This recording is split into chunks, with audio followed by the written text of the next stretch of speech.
Assalamualaikum warahmatullahi wabarakatuh.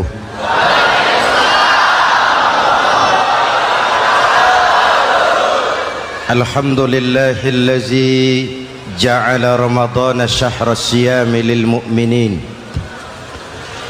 Wassalatu wassalamu ala asyrafil mursalin Sayyidina Muhammadin wa ala alihi wa sahbihi ajma'in, amma ba'du. Para ulama yang saya muliakan, para pejabat baik sipil maupun militer yang saya hormati, alhamdulillah malam ini atas izin Allah, mudah-mudahan yang kita laksanakan ini merupakan bagian dari amal ibadah kita di bulan suci Ramadan ini. Hadirin, reformasi terbesar adalah reformasi yang dilakukan oleh baginda Nabi besar Muhammad sallallahu alaihi wasallam. 23 tahun merombak satu bangsa biadab menjadi bangsa beradab, merombak umat yang terpecah belah menjadi umat yang bersatu, merombak masyarakat yang tenggelam dalam kemusyrikan menjadi umat yang bertauhid. Reformasi besar apa yang dilaksanakan oleh Rasul dan apa hubungannya dengan kita sekarang? Ini yang ingin saya sampaikan malam ini. Pertama, beliau melaksanakan reformasi akidah,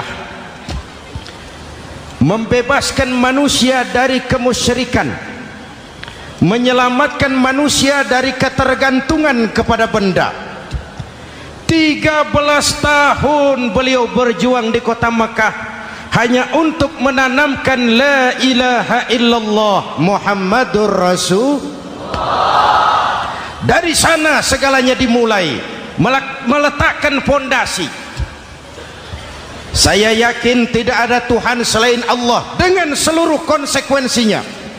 Kalau saya yakin tidak ada Tuhan selain Allah, maka saya tidak akan menyembah kecuali hanya kepada Allah. Orang yang benar fondasinya, benar sujudnya. Jelas? Kalau saya yakin tidak ada Tuhan selain Allah, saya tidak akan minta rizki kecuali hanya kepada Allah. Orang yang benar fondasinya, jauh dari korupsi, jauh dari judi.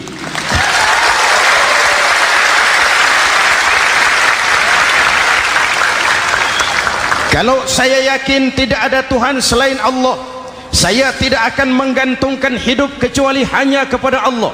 Saya tidak akan melarikan persoalan kecuali hanya kepada Allah. Saya tidak akan pernah takut kecuali hanya kepada Allah. Saya tidak akan minta tolong kecuali hanya kepada Allah. Inilah generator yang membangkitkan seluruh nilai-nilai amal kita. Kita puasa, kita sujud, kita jihad, itu kan karena nilai iman. Betul? Imannya tidak kelihatan, yang kelihatan gejalanya. Mic ini berbunyi karena ada strom. Percaya apa tidak? Kelihatan stromnya? Kok tahu ada strom dari mana? Dari bunyi. Ada suaranya itu, ada stromnya. Kenapa? Bunyi. Lampu menyala karena ada strom. Kipas angin berputar karena ada strom. Betul? Jadi kalau ada strom bunyi dong. Kalau ada strom lampunya nyala dong. Kalau ada strom kipas anginnya muter dong. Artinya apa? Kalau ada iman sujud dong. Kalau ada iman jihad. Udah dangdong.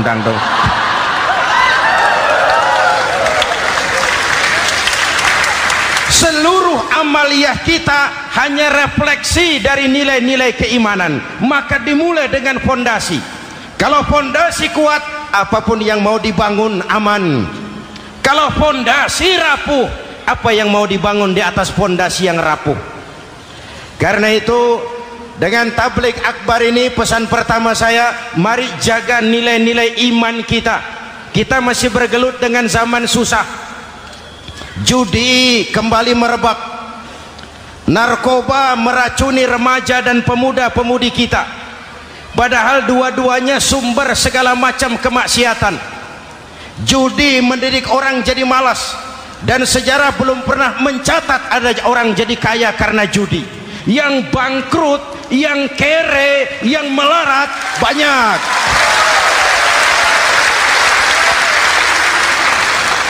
Makanya saya bersyukur di sini nggak ada yang judi.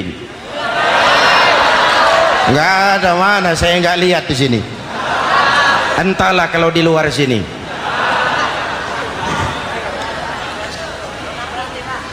Judi itu penyakit, kalahnya bikin penasaran, menangnya bikin ketagihan. Itulah penyakitnya. Makanya lebih baik makan singkong betulan daripada makan roti mimpi. Ayo, makan singkong betulan, makan roti mimpi, lebih baik mana? Lebih baik makan roti betulan, Mas. Maksud saya, uang 4-5 ribu rupiah itu daripada belikan togel, daripada dibelikan pakong, daripada dibelikan macam-macam undian judi, lebih baik dibelikan beras, makan sama-sama. Hadirin yang saya hormati, karena iman kita hidup, untuk iman kita berjuang, dalam iman kita ingin kembali menghadap Allah Subhanahu. Dahulu pun orang-orang tua kita berjuang memerdekakan negeri tercinta ini. Apa faktor penggerak utamanya? Iman. Imanlah yang mengajarkan orang-orang tua kita, hubbul watan minal iman. Cinta tanah air bagian daripada iman. Lah, tanah air kita kan bukan Aljazair. Tanah air kita bukan Palestina. Tanah air kita bukan Mesir. Tanah air kita mencintai Indonesia bagian daripada iman. Yang datang menjajah kebetulan kafir. Nah ini, bertemulah cinta tanah air dengan semangat jihad yang diajarkan agama. Lalu bangkitlah para ulama, bangkitlah para kiai, bangkitlah para santri, berjuang memerdekakan negara tercinta ini. Saya tanya lagi, orang-orang tua kita dahulu berjuang melawan penjajah, senjatanya apa? Bambu runcing. Jenderal mana mau taruhan bambu runcing merdeka melawan tank? Bambu runcing merdeka melawan meriam. Bambu runcing merdeka melawan tentara-tentara profesional yang terlatih dengan baik. Menurut logika tidak mungkin. Menurut kebiasaan tidak bisa. Menurut rasio impossible. Entoh nyatanya kita merdeka. Lalu para pendiri Indonesia dengan jujur mencantumkan dalam mukaddimah Undang-Undang Dasar Negara kita kalimat yang berbunyi, dengan berkat rahmat Allah yang Maha Kuasa. Ada tidak itu dalam pembukaan Undang-Undang Dasar? Ada apa tidak? Pokoknya biar belum pernah baca, ada gitu saja sudah, ya, biar lancar urusan. Saya yakin kalimat ini bukan lipstick, not decoration only. Kalimat ini pengakuan moral, pengakuan batin yang sangat jujur dari para pendiri Indonesia bahwa Allah campur tangan dalam proses kemerdekaan. Kalau tidak, nggak ada ceritanya bambu runcing merdeka melawan tank.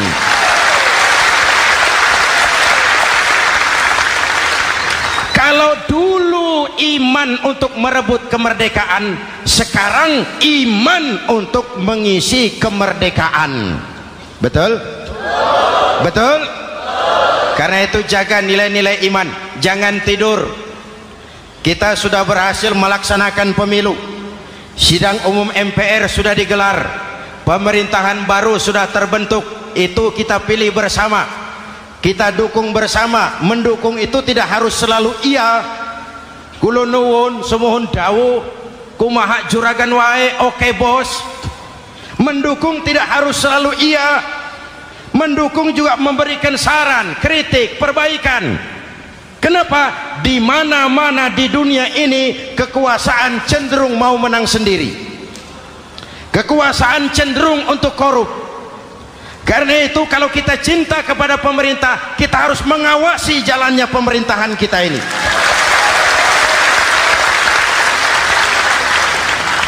Pengalaman ketika Orde Baru berdiri, kita percaya, kita serahkan penuh, lalu kita tidur. Akhirnya kita jadi susah sendiri. Betul? Umat Islam tidak boleh jatuh dua kali di tempat yang sama. Hari ini lewat sini jatuh wajar, belum tahu barangkali. Besok lewat sini lagi jatuh lagi, goblok tenan. Masa jatuh dua kali di tempat yang sama itu bagaimana? Hadirin yang saya hormati, nilai-nilai iman, intan paling mahal, mutiara paling berharga, tidak lain nilai iman. Imanlah yang menyebabkan kita gembira menyambut datangnya Ramadan, menyingsingkan lengan baju, menghamparkan sajadah, melakukan pendekatan yang intens kepada Allah. Kenapa? Kita mengerti nilai Ramadan. Tempo hari saya berikan contoh, di tangan kanan saudara ada berlian, harganya 50 juta. Di tangan kiri saudara ada rumput seikat. Berlian dan rumput ini taruh di depan kambing. Kira-kira mana yang diambil kambing? Rumput, dasar kambing. Kambing tidak ngerti nilai berlian. Padahal kalau kambing sedikit mau pakai otak. Kalau berlian yang saya ambil, kata kambing, lalu saya bawa ke pasar, kemudian saya jual, harganya 30 juta, lalu dibelikan rumput, dapat rumput sekabupaten. Tapi kambing tidak ngerti nilai berlian, yang kambing tahu cuma rumput. Kenapa? Hidup kambing cuma melayani perut. Maka kata Imam Ali karramallahu wajhah, orang yang hidupnya hanya untuk melayani perut,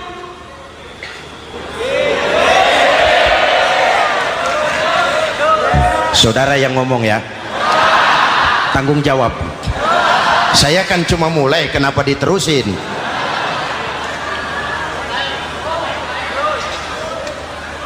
Hadirin yang saya hormati, jaga iman baik-baik, wariskan kepada anak-anak kita. Mereka harapan kita semua, mereka masa depan Indonesia. Akan bagaimana Republik Indonesia, bahkan akan bagaimana Islam di Republik Indonesia 20, 30, 40 tahun yang akan datang, anak-anak kitalah jawabannya.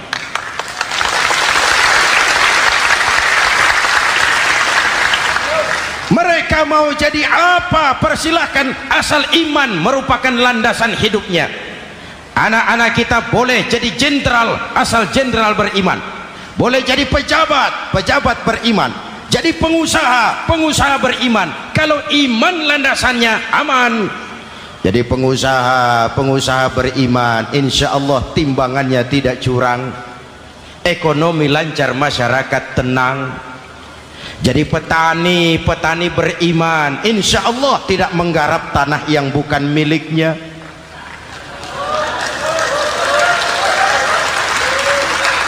Jadi pejabat, pejabat beriman, insya Allah korupsinya sedikit.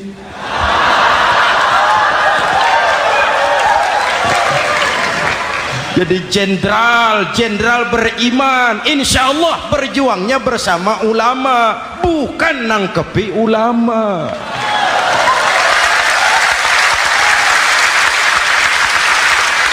Jadi teknokrat, teknokrat beriman, jadi pengusaha, pengusaha beriman, jadi seniman, seniman beriman, jadi maling.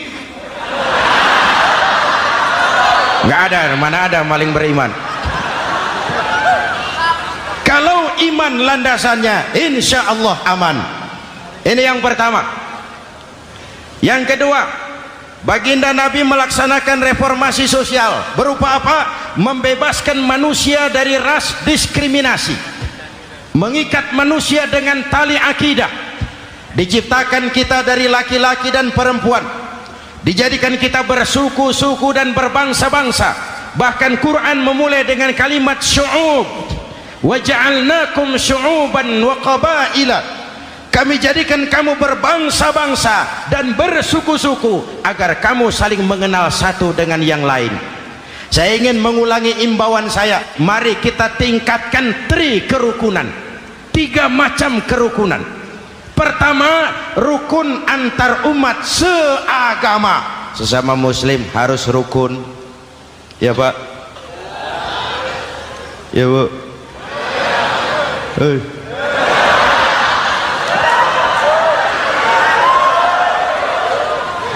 Malam ini saya tidak merasa sebagai tamu di sini. Saya hanya keluarga di tengah-tengah keluarganya.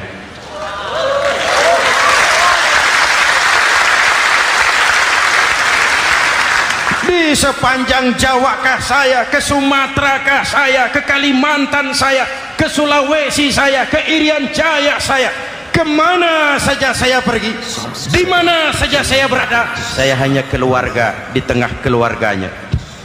Sebagai muslim kita terikat akidah, sebagai bangsa kita punya komitmen, kita ingin bersatu nusa, satu bangsa, satu. Inilah kita. Hadirin yang saya hormati, rukun antar umat seagama. Hura-hura pemilu sudah lewat, ekses-eksesnya harus kita hilangkan. Boleh jadi kemarin-kemarin karena berbeda kaos sama teman gak teguran. Yang sudah-sudah, yang penting sekarang ke depan.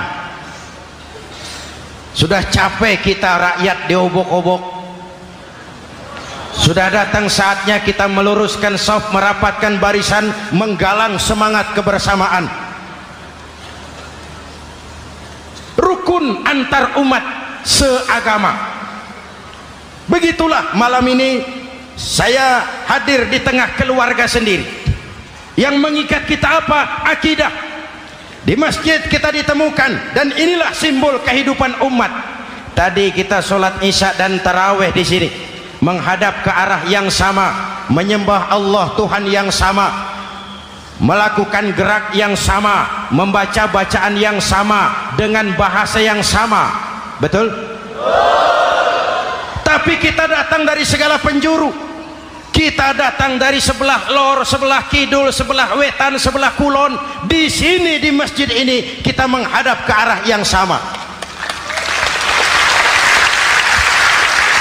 Kita yang hadir di sini boleh jadi ada yang dari Sumatera, Kalimantan, Sulawesi, Irian Jaya, tapi kita adalah Indonesia. Jelas? Jelas?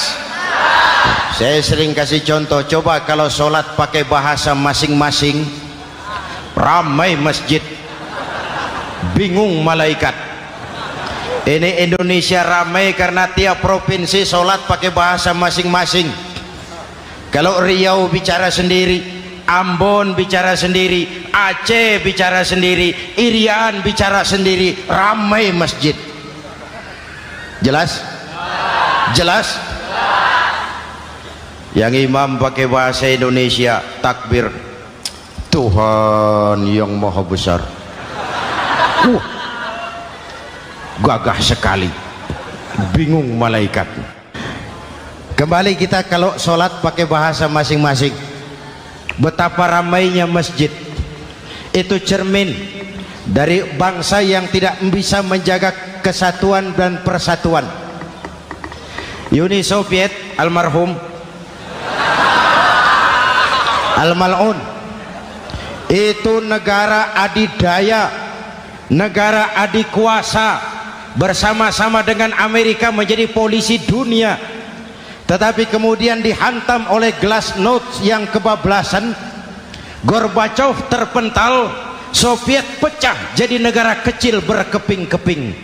mimpi mengembalikan Soviet seperti dulu. Begitulah kalau kita biarkan benih-benih disintegrasi ini terus berkembang, tidak ada lem perekat, maka kita akan pecah berkeping-keping dan kita akan jadi satu bangsa yang kecil. Oleh karena itu, yang pertama, jaga kerukunan antar umat seagama. Berbeda pendapat boleh, berpecah belah jangan. Berbeda partai oke, tapi berbeda dalam wawasan bernegara jangan. Jujur saja, saya kemarin musim pemilu itu sudah agak pesimis melihat, batin saya menjerit, ya Allah, kenapa umat jadi begini? Kenapa umat harus terkotak-kotak? Terlalu banyak partai-partai Islam waktu itu, 20 lebih. Begitu sidang umum MPR berjalan, saya mulai melihat titik optimisme. Ada yang mengkristal, di mana orang tidak lagi melihat partainya, tetapi melihat nilai-nilai imannya. Itulah yang memang utama buat kita.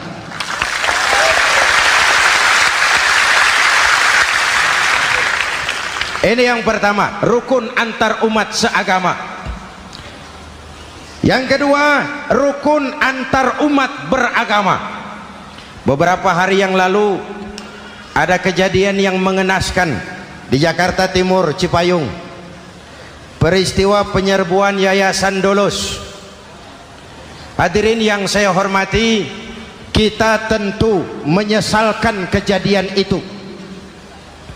Kita tidak bisa menyetujui tindakan main hakim sendiri. Kita berharap pemerintah bukan hanya bisa menangkap pelakunya, tapi juga yang tidak kalah pentingnya mengusut akar permasalahannya. Kenapa itu terjadi? Kalau cuma pelakunya yang ditangkap, akar permasalahannya tidak selesai, saya khawatir terulang lagi di tempat lain. Inilah yang terpenting, menjaga kerukunan antar umat beragama, saling menghormati, saling menghargai. Jangan melakukan kamuflase, jangan melakukan tindakan-tindakan yang rawan dan peka. Misalnya umat Islam membangun masjid di tengah perkampungan orang Kristen, padahal tidak ada Islamnya di situ. Itu bisa menimbulkan kerawanan. Atau sebaliknya, membangun gereja di tengah perkampungan umat Islam yang tidak ada Kristennya di situ. Atau sebaliknya, mereknya kegiatan sosial, mereknya kegiatan kemanusiaan, tapi isinya penyebaran agama kepada orang yang sudah beragama. Itu pun bisa menimbulkan kerawanan. Jelas? Maka yang besar jangan mau menang sendiri, yang kecil harus tahu diri. Jelas? Mari saling menghormati, mari saling menghargai dalam batas lakum dinukum. Menangkap pelakunya penting, mengusut akar permasalahannya itu pun tidak kurang pentingnya. Hadirin yang saya hormati, Islam agama toleran, baik dari prinsip ajarannya maupun dari sikap umatnya. Islam agama yang rahmatan lil alamin. Kita punya kewajiban untuk membuktikan bahwa Islam bukan merupakan ancaman. Islam adalah alternatif. Islam adalah solusi. Islam bukan ancaman. Yang hadir di sini bukan perusuh, bukan umat biang kerok. Ini umat yang cinta damai.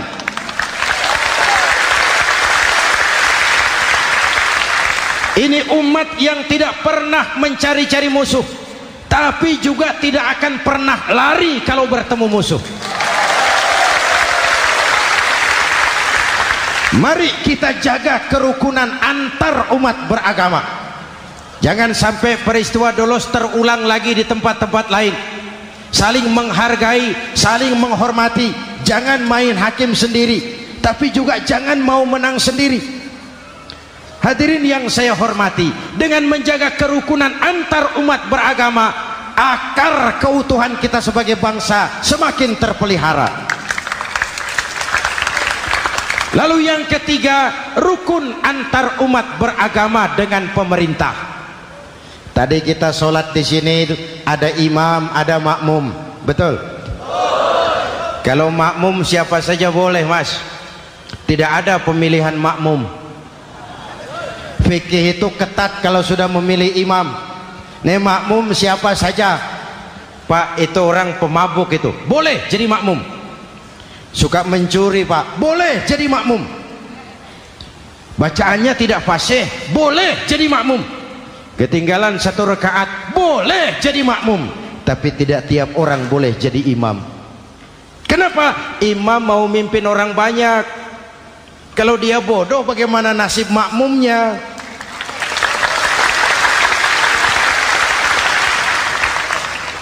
Ada karikatur di Medan, pernah kejadian anak kecil disuruh sholat sama ibunya. Nak, sholat kau. Ah, aku tak pandai sholat, mak. Si Ucok rupanya ini. Kata ibunya, sudahlah, kau ikuti saja bapakmu tuh. Apa yang bapak mau kerjakan, kau ikuti sajalah. Jadilah, mak, kalau ikut saja bisa laku.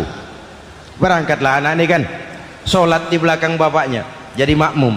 Sholat di balai bambu, tidak pakai tikar. Bangun sujud, hidung bapaknya terjepit bambu. Karena sakit dan kaget, refleks bapak ini teriak, aduh. Anak di belakang ingat pesan maknya, ikuti saja bapakmu.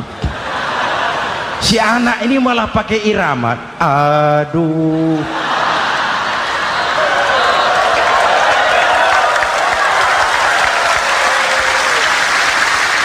Lah, ada yang lebih gendeng lagi. Mendengar anaknya mengaduh, bapaknya menoleh ke belakang. Kata bapaknya, kau kejepit juga, Cok, katanya. Sholat jadi ngobrol. Kalau makmum dan imam sama bodohnya, rusak sholat ini.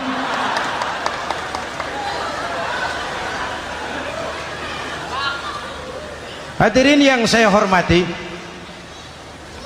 rukun antar umat beragama dengan pemerintah, pemerintah yang legitimate, yang dihasilkan lewat proses demokrasi. Benarnya kita dukung, salahnya kita tegur, kita kritik, kita perbaiki, kita berikan saran-saran yang baik. Sekali lagi, jangan tidur. Sudah lewat masanya. Kemarin-kemarin kita menghadapi satu masa yang penuh krusial.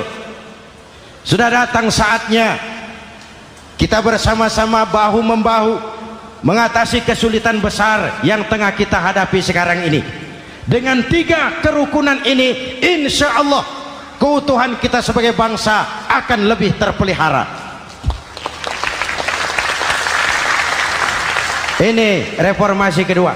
Dalam konteks kita sekarang, menjaga semangat kebersamaan. Saya sering mempopulerkan di masyarakat kita, umat Islam bangsa Indonesia seperti 5 jari ini. Kalau kompak, apa yang tidak terpegang. Tapi kalau berpecah belah, apa yang mau dipegang? Yang ini namanya ibu jari. Umaro ini, pemerintah. Kerja apa saja kalau sudah diginikan pemerintah, lumayan. Diginikan kiamat, Mas. Legalitas. Umaro. Yang ini telunjuk, alat untuk menunjuk. Ini orang yang punya uang, orang kaya, para pengusaha, investor. Kita perlu untuk memulihkan roda perekonomian kita. Di mana-mana kalau orang sugih nunjuk, lancar urusan, Pak.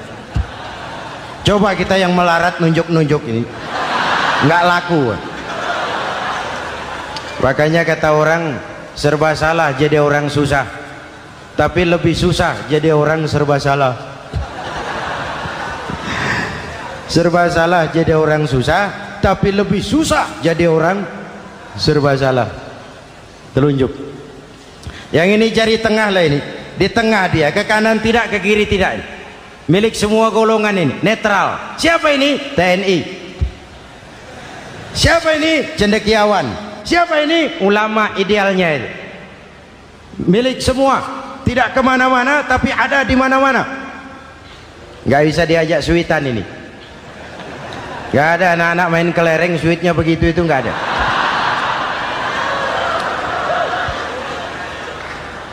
Ini jari manis remaja, pemuda, masa muda, masa yang paling manis. Semua harapan milik pemuda. Belum pernah saya dengar ada orang pidato para kakek-kakek harapan bangsa, belum pernah. Mesti kalau sudah harapan umat, pemuda, harapan negara, pemuda, harapan agama, pemuda, harapan bangsa, pemuda, harapan pemudi. Jari manis. Yang ini kelingking, jari paling kecil ini. Ini kaum wanita ini. Perempuan kecil tapi mantap. Masya Allah. Ini ibu jari ini besar ini. Sweet ketemu kelingking, kalah ibu jari ini. Di mana-mana kekuasaan sering kalah sama perempuan. Siapa yang mendorong-dorong Nabi Adam memetik pohon buah khuldi? Kelingking. Kelingking. Kelingking.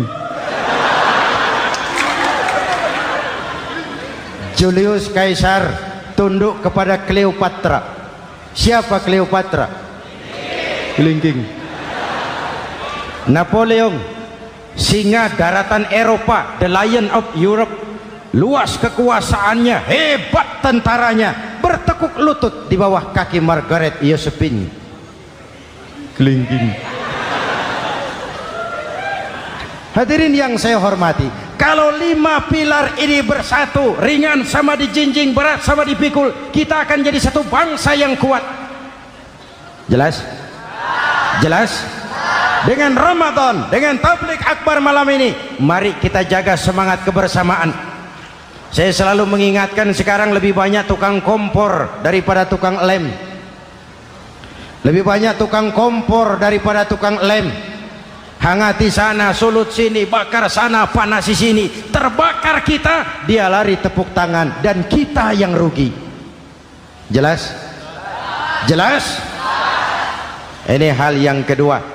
Reformasi sosial mengikat manusia dengan tali akidah, mempersaudarakan manusia dari manapun orang datang, apapun warna kulitnya, dari suku apapun ia dilahirkan, kalau akidahnya sama, itulah saudara kita.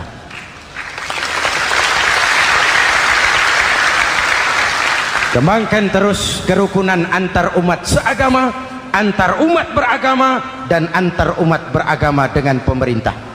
Muslim bagaikan satu tubuh. Jikalau yang satu sakit, yang lain ikut merasakan sakit. Muslim bagaikan sebuah bangunan, yang satu sama lain harus saling memperkuat. Ada yang jadi tiang, tentu. Ada yang jadi pintu, memang. Ada yang jadi genteng, iya. Tapi satu sama lain harus saling memperkuat. Tidak bisa genteng ngomong sama tiang. Kata genteng, saudara tiang, kamu sih enak, saya setengah mati. Kata genteng, hujan kehujanan, panas kepanasan, kadang-kadang anak-anak nakal saya dilontari batu. Kata genteng. Yang jadi tiang ngomong lagi. Kata tiang, saudara genteng, jangan sembarangan kalau ngomong. Kamu kira kamu bisa nongkrong di atas? Itu gara-gara siapa genteng? Aku yang topang dari bawah. Kata tiang. Kamu jadi anggota DPR, jadi anggota MPR, jadi pejabat, kami rakyat yang angkat.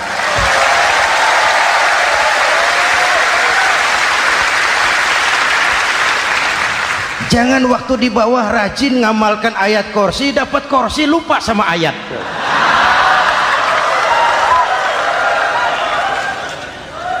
Mari ringan sama kita jinjing, berat sama kita pikul, duduk ya kita sama rendah, berdiri kita sama tegak. Tidak ada warga negara kelas 1 di Republik ini. Ini reformasi kedua. Yang ketiga, reformasi menegakkan keadilan, menyelamatkan manusia dari kezaliman. Sebelum Islam datang, sebelum Rasul datang, manusia dibedakan oleh hartanya, manusia dibedakan oleh warna kulitnya, manusia dibedakan oleh keturunannya. Beliau dengan tegas mengajarkan, innallaha la yanzuru ila suwarikum wala ila amwalikum walakin yanzuru ila qulubikum wa a'malikum. Allah tidak melihat potonganmu, Allah tidak melihat hartamu. Yang Allah lihat itu hatimu dan amal perbuatan.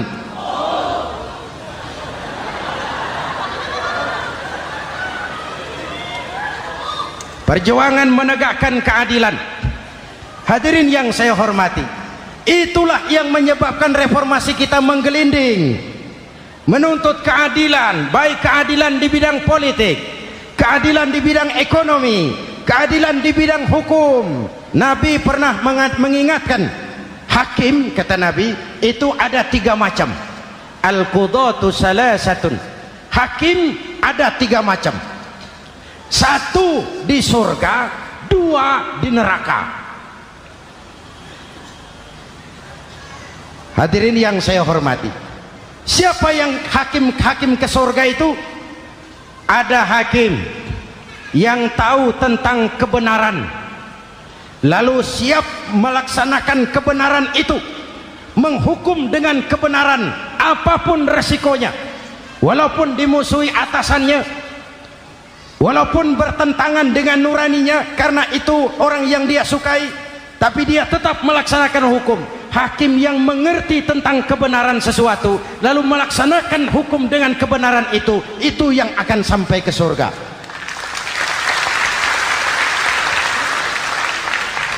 Yang kedua, ada hakim tahu tentang kebenaran tapi tidak mampu melaksanakan hukum dengan kebenaran itu.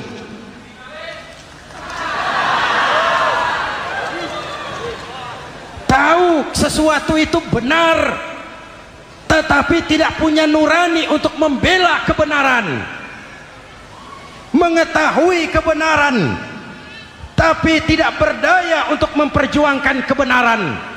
Akhirnya hukum dikebiri, yang salah jadi benar, yang benar jadi salah.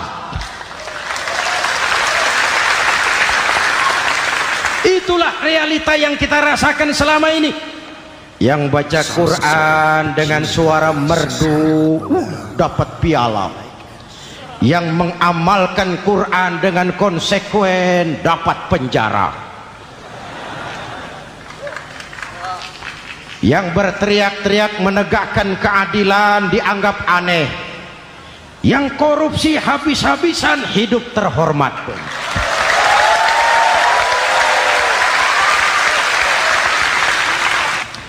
Jadi yang kedua tadi hakim yang tahu kebenaran tetapi tidak mampu melaksanakan hukum sesuai dengan kebenaran, diperkosanya kebenaran, ditekannya hati nuraninya, sehingga ini yang mengakibatkan terlukanya perasaan keadilan. Yang ketiga lebih celaka lagi, ada hakim yang tidak mengerti tentang kebenaran lalu melaksanakan hukum dalam ketidakmengertiannya, bodoh melaksanakan hukum dalam kebodohan, itu pun menyebabkan orang masuk neraka. Na'udzubillah. Hadirin yang saya hormati, reformasi yang dilaksanakan Rasul berjuang menegakkan keadilan setelah membebaskan manusia dari ras diskriminasi. An-nas kulluhum li Adam wa Adam min turab, la fadla li arabiyyin ala ajamiyyin illa bitaqwa. Seluruh manusia berasal dari Adam. Adam diciptakan dari tanah, dan tidak ada kelebihan Arab dengan yang bukan Arab kecuali dengan takwanya. Nah, saya masih ingat sebuah cerita. Mau dengar? Mau dengar? Pada waktu Umar bin Khattab radhiyallahu anhu menjadi khalifah, menjadi Amirul Mukminin, itu yang jadi gubernur di Mesir adalah Amr bin As. Satu saat Amr bin As ingin mendirikan masjid, tapi tanah lokasi masjid itu milik orang Yahudi, ada gubuk di situ. Dipanggil Yahudi ini oleh Amr bin As. Saudara Yahudi, iya. Itu rumahmu ya? Iya. Sudah tahu belum? Belum. Ya memang saya belum kasih tahu. Begini, kamu bangun sembarangan saja, rumahmu kena jalur hijau itu. Lalu saya mau bangun masjid di situ. Ya tapi ada rumah saya, Pak. Sudahlah, rumahmu saya bayar, saya beli. Enggak mau, Pak. Rumah saya cuma itu-itunya. Saya bayar 2 kali lipat. Enggak mau, Pak. Enggak mau. Sudahlah, saya ganti rugi. Ya, enggak mau, Pak. Namanya juga ganti rugi, Pak. Biar digantikan tetap rugi. Mangkel Amr bin As ini wong cilik kok bertingkah amat. Si amat aja enggak bertingkah. Panggil kamtib. Hei, gusur. Ditarik rumah Yahudi ini, ambrol, menitiskan air mata si Yahudi di sudut kehidupan. Begini wong cilik ini sudah jatuh tertimpa tangga. Rumah cuma sak gubuk-gubuknya diderek oleh petugas. Pikir-pikir Amr bin As kan cuma gubernur, di atasnya kan masih ada khalifah Umar bin Khattab. Saya mau lapor ke pusat. Berangkat Yahudi ini dari Mesir menuju Madinah, berhari-hari berjalan, sambil berpikir, ini nanti kalau saya laporan kepada khalifah, apa pengaduan saya diterima? Wong saya rakyat kecil, lagian Yahudi, sementara yang menggusur saya ini gubernurnya sendiri. Terus dia berjalan sampai di kota Madinah. Lewat tengah hari dia mulai cari-cari. Ada orang, ketemu orang sedang tidur di bawah pohon kurma. Selamat siang, Pak. Siang. Saya mau numpang tanya, Pak. Tanya apa? Bapak tahu Khalifah Umar bin Khattab? Tahu. Istananya di mana, Pak? Istananya di atas lumpur. Di atas lumpur? Iya. Pakaian kebesarannya apa, Pak? Sutra? Bukan. Pakaian kebesarannya malu dan takwa. Pengawalnya banyak, Pak. Banyak. Berapa peleton? Pengawalnya yatim, orang jompo, kelompok mustadafin, orang-orang lemah, janda-janda tua.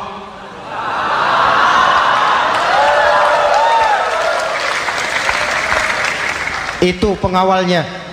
Pakaian kebesarannya malu dan takwa. Pengawalnya orang-orang lemah, tidak berdaya.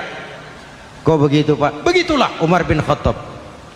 Orangnya sekarang di mana, Pak? Di depan kamu. Jadi Bapak, iya. Bapak, iya. Saya Umar. Ada apa, Mas? Oh, yang datang dari Semarang waktu itu. Gini loh, Pak, saya mau menuntut keadilan. Keadilan kenapa? Gubernur Bapak Amr bin As itu, Pak, zalim. Kenapa dia? Gubuk saya main tarik saja, runtuh. Saya nggak punya rumah lagi, wong saya ini golongan makmur, cuma rumah sama sumur. Lalu untuk apa? Katanya dia mau bangun masjid di situ, Pak. Dipaksanya rumah kamu ditarik sampai runtuh. Iya. Yahudi? Ya, Pak. Itu ada tempat sampah ya. Betul, Pak. Di situ banyak tulang unta. Coba kau cari satu tulang unta bawa ke sini. Bingung Yahudi. Pak, saya jauh-jauh dari Mesir ke sini ini mau cari keadilan. Kalau tulang unta di Mesir juga banyak, Pak. Sudahlah, kau ambil saja tulang itu. Berangkat Yahudi penuh tanda tanya, ambil sebuah tulang unta, diberikan kepada Khalifah Umar bin Khattab. Tulang ini diambil, Umar hunus pedangnya, dengan ujung pedang dibuat garis lurus di atas tulang unta itu. Rak. Selesai. Yahudi, iya Pak, sekarang kau kembali ke Mesir, serahkan tulang ini kepada Umar bin Amr bin As. Makin bingung Yahudi, jauh-jauh datang kemari kira mau dapat keadilan, cuma dapat tulang. Ya sudahlah, namanya wong cilik. Berangkat dia pulang ke Mesir, berhari-hari sampai di Mesir. Pak Gubernur, ya lapor. Ada apa Yahudi? Saya dari pusat.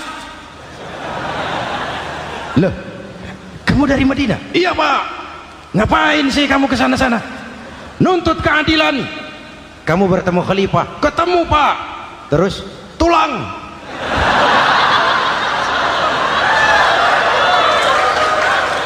Ini loh Pak, salam dari beliau, tulang. Apa maksudnya? Aku nggak ngerti lah itu Pak. Yes, go rene. Diambil tulang itu. Amr bin As melihat ada garis lurus dengan ujung pedang, gemetar badannya, keringat bercucuran. Kepala proyek dipanggil. Mas, ini proyek masjid batal, gubuk Yahudi dirikan lagi. Loh Pak, kata kepala proyek, saya kan sudah menang tender Pak.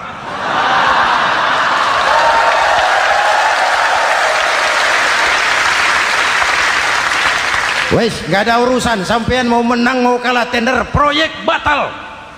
Itu gubuknya Yahudi dirikan lagi. Yahudi makin bingung, ada gubernur dapat tulang gemetar. Pak Gob, ya sebenarnya apa yang terjadi? Apa-apa, kamu sedikit-sedikit main pusat.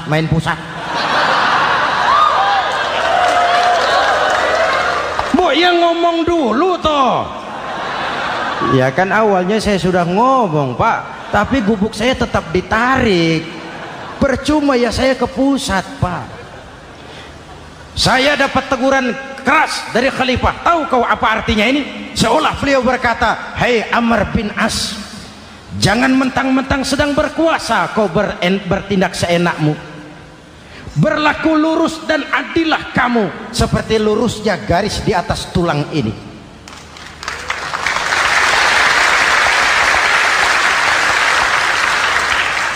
Kalau kau tidak lurus, kalau kau tidak berlaku adil, aku yang akan meluruskanmu dengan pedangku. Itu bahasa simbolik. Siapa yang gak gemeter? Kamu. Pusat. Wedus. Ya ini nek coro kita. Oh Pak, kalau begitu Islam adil ya Pak? Adil. Jadi saya menang Pak? Menang kamu. Padahal saya Yahudi. Tapi menang ya? Menang. Pak sudahlah kalau begitu Pak. Bagaimana? Itu gubuk saya ambil saja Pak. Tanah-tanahnya sak gubuk-gubuknya Bapak ambil. Silahkan kalau mau dibangun masjid. Tidak cuma sekedar itu Pak, mulai hari ini Bapak dengarkan, asyhadu an la ilaha illallah wa asyhadu anna muhammadar rasulullah.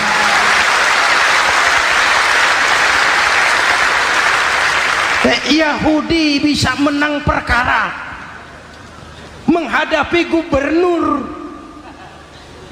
Kalau ini terjadi di Indonesia,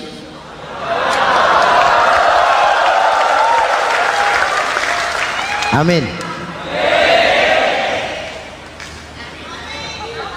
Oke, lalu siapa pemimpin adil itu? Setiap kita kan pemimpin. Presiden pemimpin di negaranya, gubernur pemimpin di provinsinya, bupati pemimpin di kabupatennya, Pak Camat pemimpin kecamatannya, Pak Lurah pemimpin di kelurahannya, suami pemimpin di rumah tangganya, anak muda pemimpin bagi dirinya. Dan setiap kita akan dimintakan tanggung jawab. Anak muda pemimpin buat dirinya, nanti diminta tanggung jawab. Hei, kakimu kau bawa jalan kemana? Tanganmu ngambil apa? Lidahmu bicara apa? Matamu menteleng. Apa yang dilihat? Seluruhnya akan dimintakan pertanggungan jawab. Marilah kita jadi orang yang adil kepada diri, kepada keluarga, dan akhirnya kepada masyarakat, bangsa dan negara. Hadirin yang saya hormati, satu ayat yang sering dibaca pada akhir khutbah khatib Jumat, innallaha ya'muru bil adli wal ihsan. Allah memerintahkan kamu berlaku adil dan berbuat ihsan. Tidak sekadar adil tapi ihsan. Ihsan nilainya lebih tinggi dari adil. Contoh, nak, tolong taruh telur itu di pinggir meja. Anak yang adil apa adanya, ditaruh telur di pinggir meja. Anak yang ihsan lain. Lah iya, perintahnya sih di pinggir meja, tapi kalau pas di pinggir meja kan jatuh ke bawah. Ke tengah sedikit. Ini ihsan. Oleh karena itu, mari, perjuangan menegakkan keadilan masih panjang. Jalannya tidak lurus bertabur bunga, menanjak, menurun, banyak onak dan duri. Namun seperti yang dikatakan seorang tokoh, masih Napoleon, kalau ada 1000 orang penegak keadilan, saya satu dari yang 1000 itu. Kalau ada 100 penegak keadilan, saya juga satu dari yang 100 itu. Kalau ada 10 orang menegakkan keadilan, saya juga satu dari yang 10 itu. Kalau hanya 1 orang yang menegakkan keadilan, maka sayalah yang 1 itu.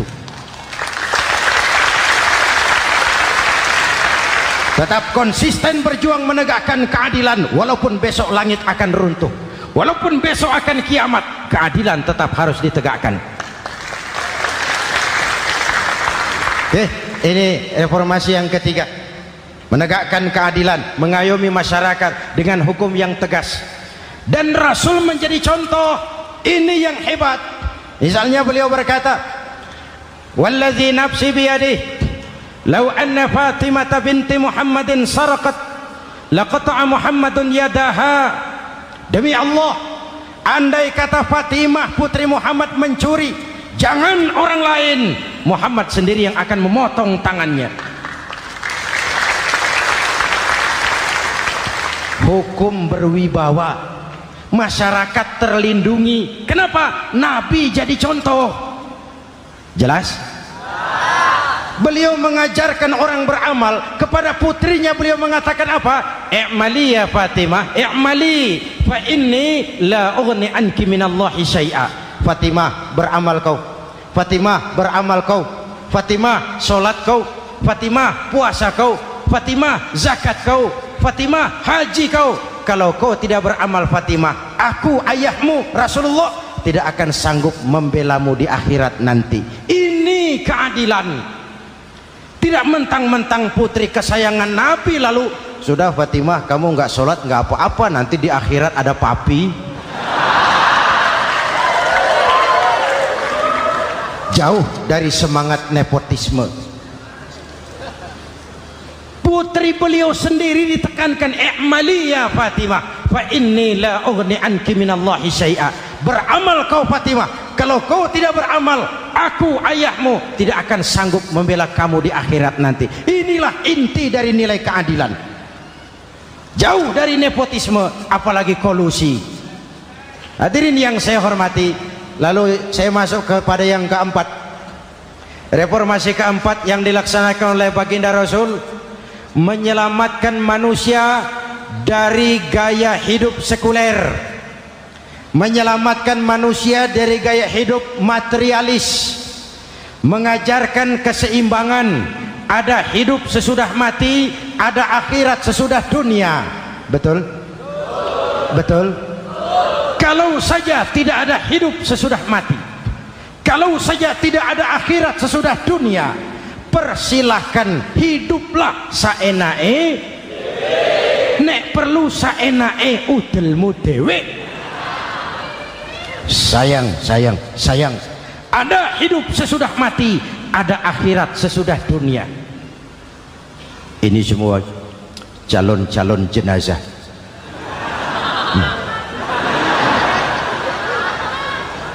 calon lurah belum tentu jadi lurah, calon gubernur yang antri panjang, calon menteri mimpi, calon jenazah pasti. Betul? Karena ada hidup sesudah mati, ada akhirat sesudah dunia. Ini jadi rem. Saya kepengen kaya, tapi kalau menipu orang bagaimana dikubur? Saya kepengen naik pangkat, tapi kalau memfitnah orang bagaimana di akhirat? Melahirkan disiplin. Tujuan keyakinan akhirat mewarnai cara kita hidup di dunia. Hadirin, mari kita berdoa. Semoga semua yang hadir di sini dikuatkan iman dan Islam, dikokohkan kesatuan dan persatuan, dimurahkan rezeki untuk meningkatkan ibadah. Al-Fatihah.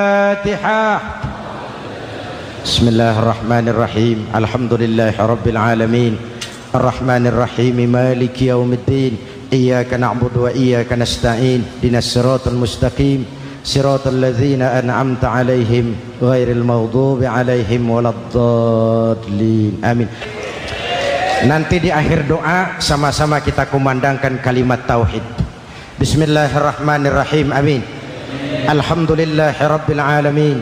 Allahumma salli wa sallim mubarak ala sayyidina Muhammadin wa ala alihi wa sahbihi ajma'in.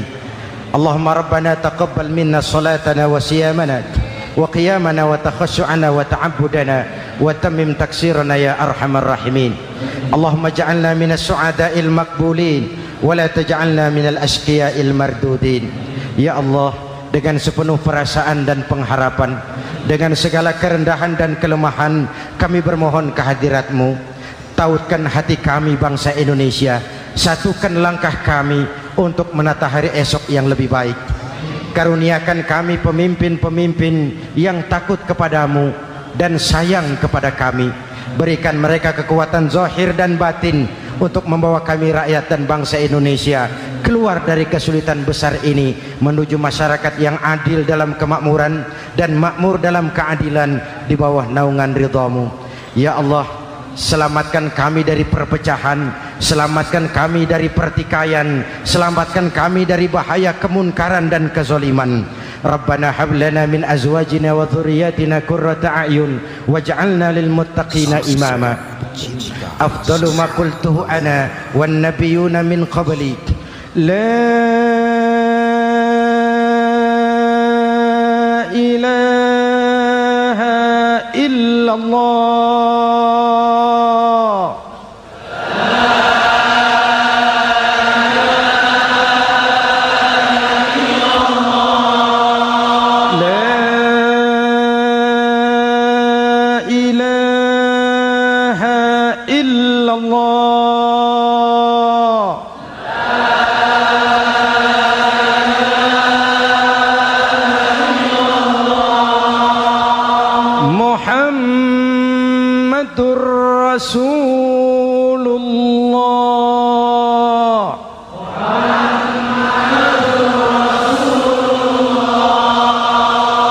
آمين. صلى الله عليه وآله وسلم. كلمة حق عليها نحيا وعليها نموت وعليها نبعث إن شاء الله من الآمنين.